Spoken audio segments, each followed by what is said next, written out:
Ernst Young partneri Valentin Denuziere'ı çağıracağım ama kısa bir bahsedeyim. Valentin, bireysel bankacılık danışmanlığı ile ilgili yeni teknolojiler alanında 17 yılı aşkın deneyime sahip. Yapay zeka kültürüne liderlik ediyor ve şu anda üretken yapay zekanın etkilerini değerlendirmek, kullanım örneklerini tanımlamak için bir sigorta şirketinde de icra komitesinde görev yapıyor. Bize bugün bilimsel teknolojiler ve üretken yapay zekanın sigortadaki yeri ve kullanımı hakkında bilgiler verecek. Biraz ufuk turu yaptıracak yapay zeka konusunda. Valentin.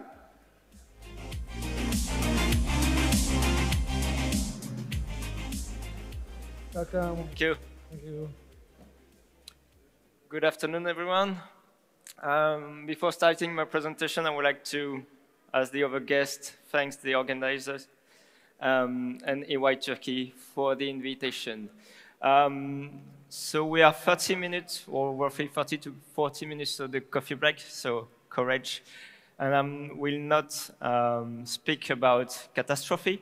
I will speak about opportunities and cost reduction for the insurance using what we call generative AI. Amongst you, how many have heard about Gen AI or have already used ChatGPT? Just raise your hand. So not that much. Okay. So a brief talk about the agenda. So I will do a brief introduction around Gen AI. What is it? What it means? What it means within the insurance sectors, and concrete use case and example. Due to the time allowed, I will only have the time to show you one video around the claiming process, but I think it illustrates quite well how this kind of technology will impact your market.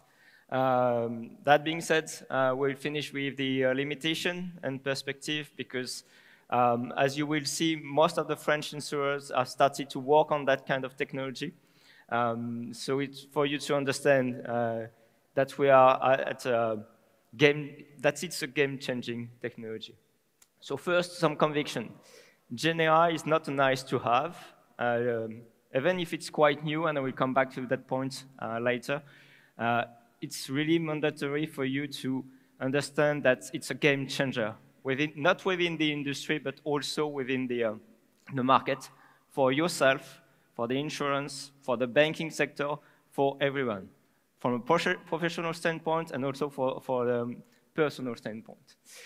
You need to have a holistic view, meaning that even if it's a technology, it should not be part or considered only as a technology. It should be taken care about the impact that it will have across the whole set of services. So please consider the ROI aspect and not only the fact, and not consider the fact that Gen AI is only a technology. The speed, the adoption, the release, I think there is not a single week where you cannot find new articles, news around new models, around new aspects that Gen AI will provide or will have on the market. Experience will matter. Some of the organization has already started to work on the AI stuff, so what we call now the classic AI. So those organizations will be on the top line to deploy at scale, because that's one of the key topics around AI, is that you need to develop at scale the stuff. It's easy to do some POCs, it's easy to do some MVPs, but it's difficult to get the deployment at scale across an entire organization.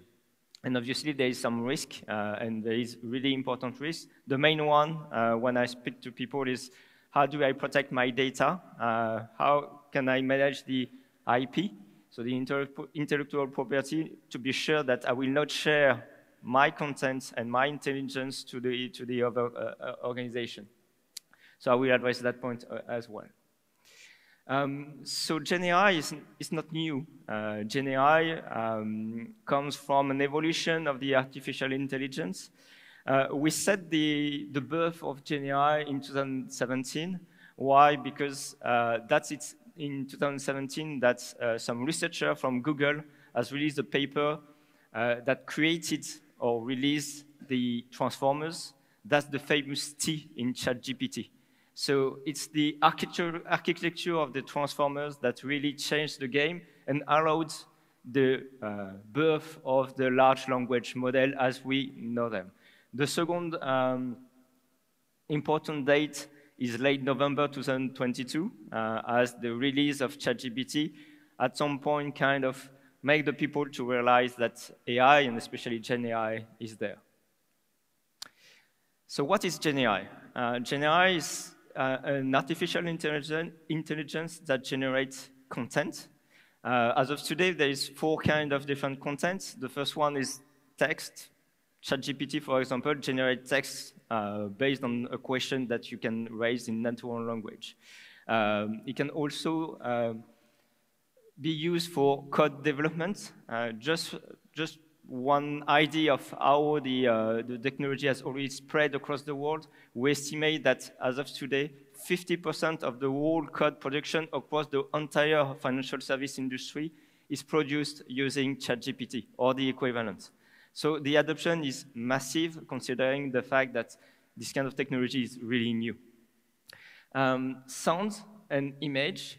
Why we are mentioning this? Because within the insurance sector and within the financial sector, voice is important because it means that you will be able to replace or enhance the people that are working on outline, for example, by the equivalent of the artificial intelligence. Why image?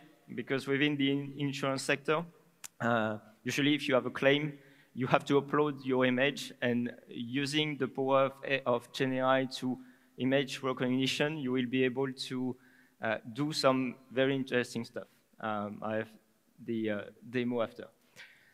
Second thing to notice is that as of today, the Gen AI is limited to one content, meaning that ChatGPT, with the exception of ChatGPT-4, produce text, or produce sounds, or produce images. Tomorrow, one model will be able to produce or generate both text, sound, image, video at a less extent at the same time, meaning that instead of having multiple models, multiple machine learning models, you will only have one that is capable of addressing a wide set of use cases.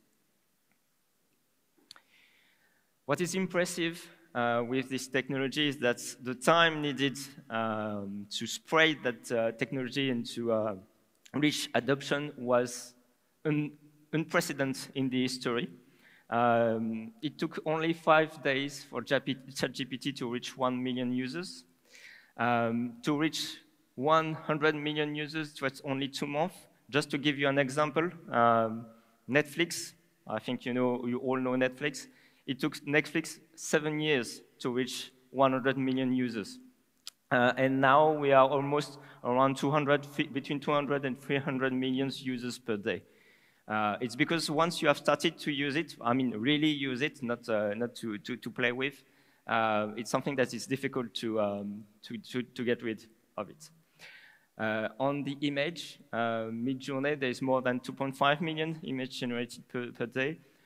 There, from a marketing point of view, we expect that by the end of next year, meaning 2025, between 30 and 40% of all the marketing content will be generated using Gen AI. So it's massive in terms of adoption and in terms of things that could be achievable right now.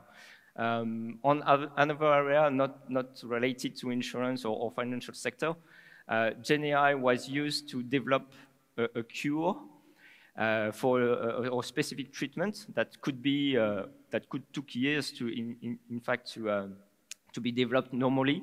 So it took 21 days to have a fully complete drug developed using Gen AI. It's in trial right now. Evolution, I was talking just previously that the quickness of the evolution of the technology is just unprecedented. It's just massive. It's an example, a very concrete example of the evolution across just 1 year. In March 2022, with the same prompt, so prompt is the text you input as an entry for the generative AI. you see that, yeah, it was an old lady in front of a coffee with some plants. So you can see that, yeah, the image is not that good. You can say that it's generated by an AI. 1 year after, it's difficult to say if it's an image generated by the AI or it's actually a real picture. So think about, and it's one of the risks, think about tomorrow fakes. We already saw that fakes have an impact on the financial market, but within the insurance market tomorrow, if I create an image of my car, for example, with some damages, are you able to distinguish what is true and what is fake? So it's going to be a little bit difficult. What it means in insurance. In insurance, it's not us that's telling that.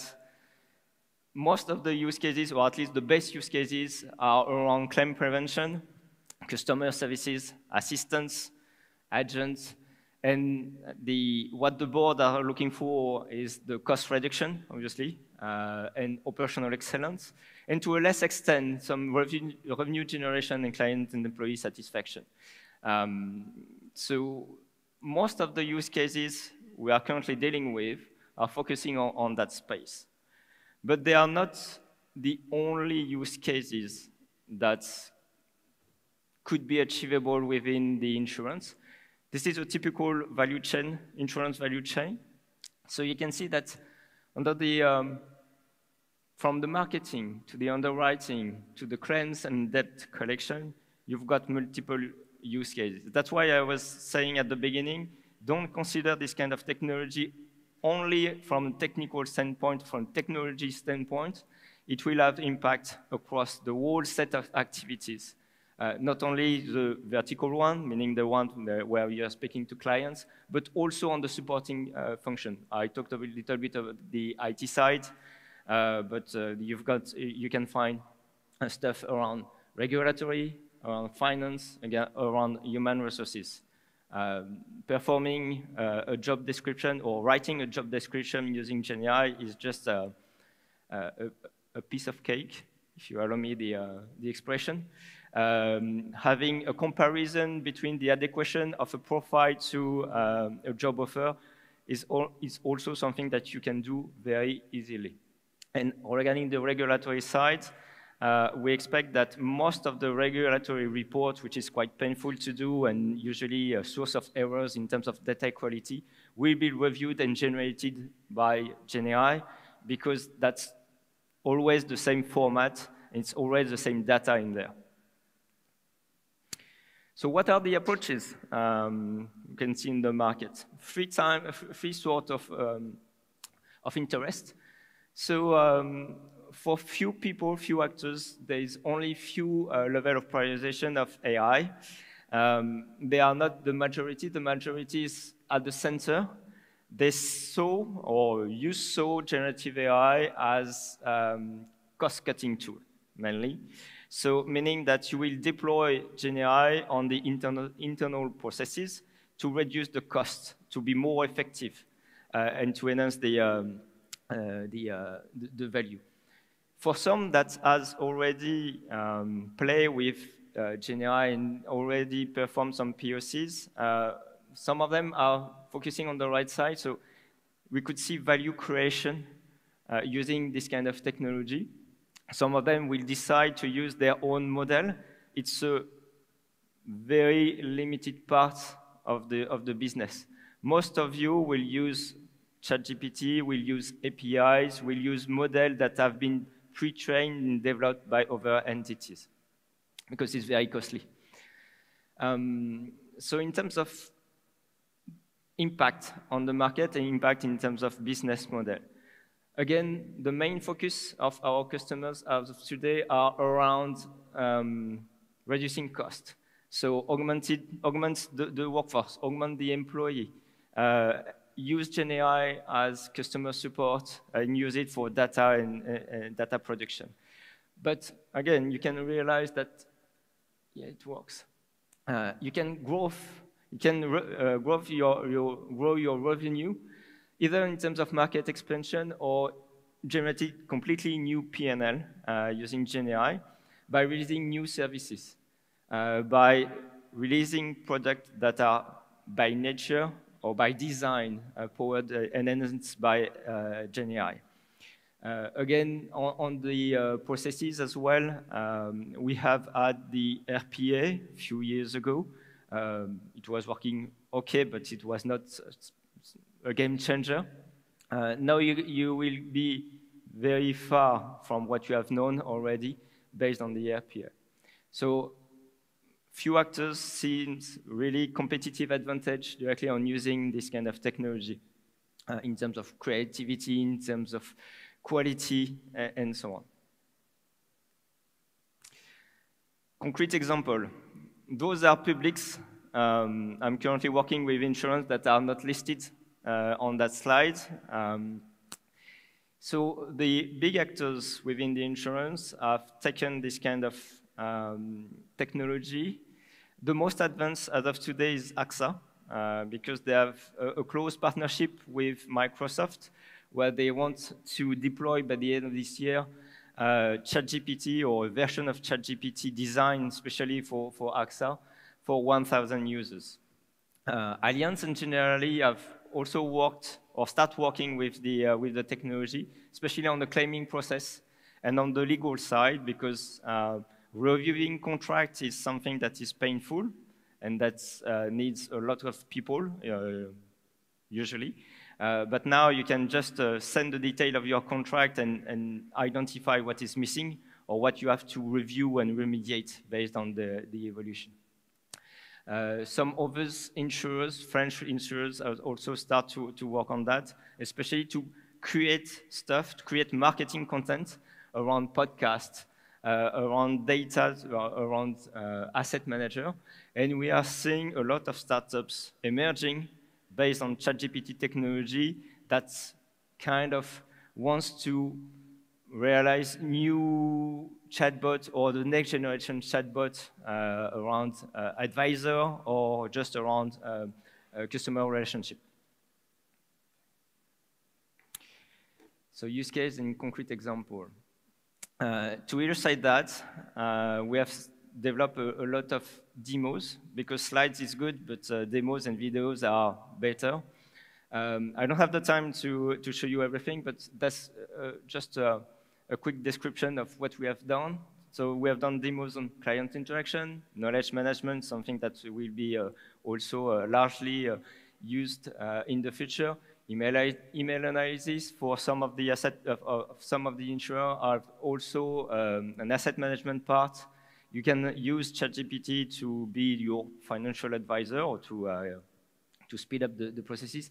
I already mentioned IT for language conversion, modernization, IT modernization, retro documentation, and obviously augmented employee.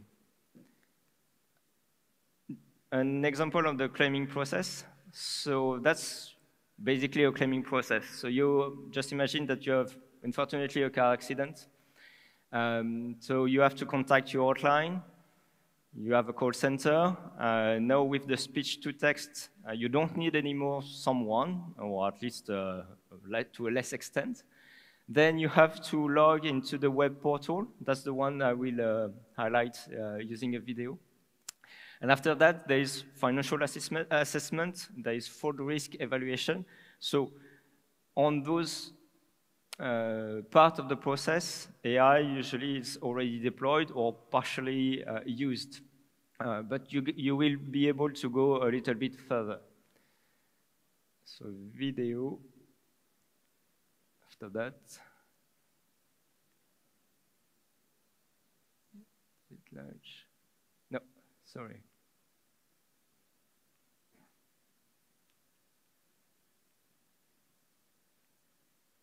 No.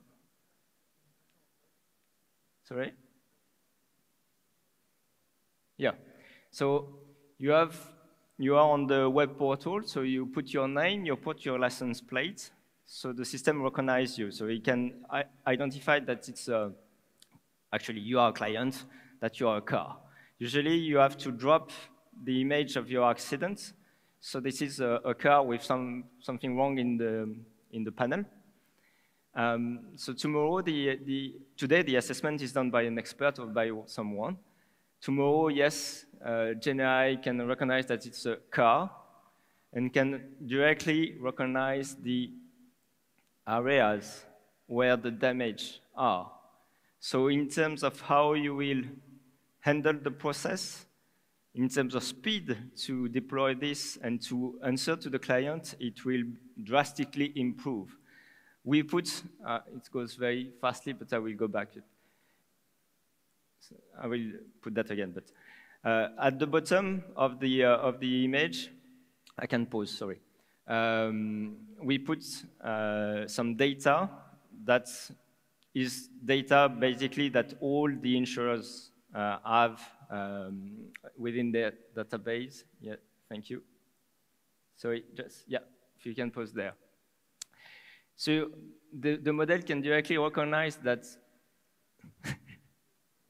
No. Go back a little bit, please.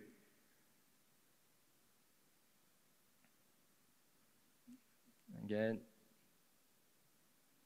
Yeah, please stop. So the model can directly, or the AI can directly recognize that, yes, there is damages part, and that the part based on the historical data you have for this kind of vehicles is worth, we put 750 euros. But you're going to have models to assure that on top of the AI. So tomorrow you're going to have a mix of classic AI and a mix of Gen AI models that are able to address directly all the points that you may need at some point. And after that, if you can run the videos. If you agree with the evaluation, there's additional question around: can you drive the car? Still drive the car? Because we know that insurers, as you know, some contract with garage, so you can directly geolocalize the vehicle, and then if you agree with the amount, the Gen AI can directly take the rendezvous, and you've got nothing to say. So in terms of how you will manage tomorrow your claiming process, it's just one illustration, but you can imagine that you can get rid of experts at some point for the less value. You can improve the fraud detection, so you can really change the way you are doing you are assuming the claiming process again. So finally, limitation and perspective. So GenAI is not, again, it's not a magic wand. You cannot do anything or everything as of today, and it presents some risk. Risk in terms of quality and outputs. I think you have all heard about the phenomenon of hallucination. So that's the fact for GenAI to completely invent the answer. It's a phenomenon that is less and less pregnant, but that's still the case. So to be used cautiously. That's why you still need a human to review what the AI has released. Bias and fairness, it's something that is important for the regulator and yourself. Clearly, regarding GenAI, it's difficult to address that point because you didn't build the model. The model has billions, if not trillions of parameters. So explaining to a regulator how you end with such results is not possible as of today. Price and cost, we have been reassured. So the pricing is less than the classic AI stuff that we used to know before. So literally a POC, for example, if you want to try, start at around 50K euros, so not that much.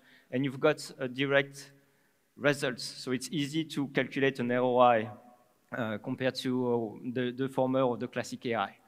Legal issues, privacy and data security, that's the main concern as of today. And that's why we are doing some stuff around defining a risk framework. So as soon as the people has realized that the technology has really something to bring to a company, we are working on the risk framework. So we define the usage based on not only the technical side, but also on the ROE, on the business, on the strategy of the bank or of the insurer. Then we identify the associated risk based on specific use case. We define criteria, mitigation, and we have a synthesis, and we put everything in production for the boards to be reassured about the use of GenAI. So most of the organizations are at this point, as of today, at least in France. So I hope that you understand now that it's not a question of, how or should we go in that direction.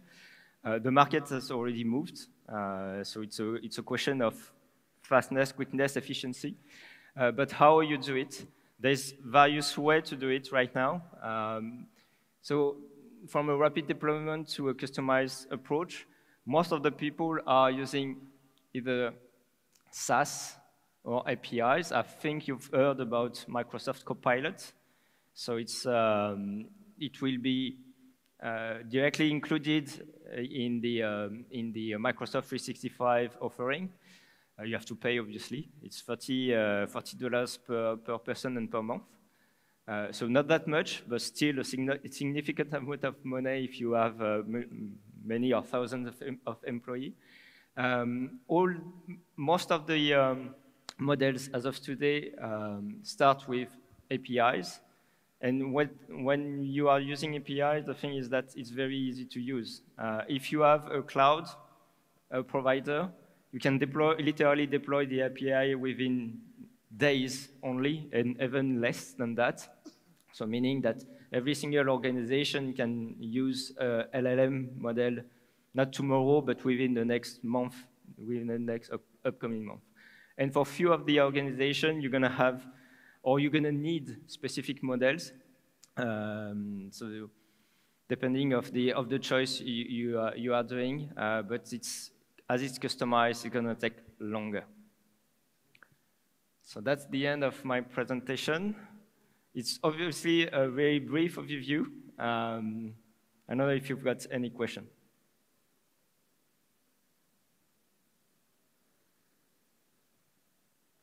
No, it was very clear?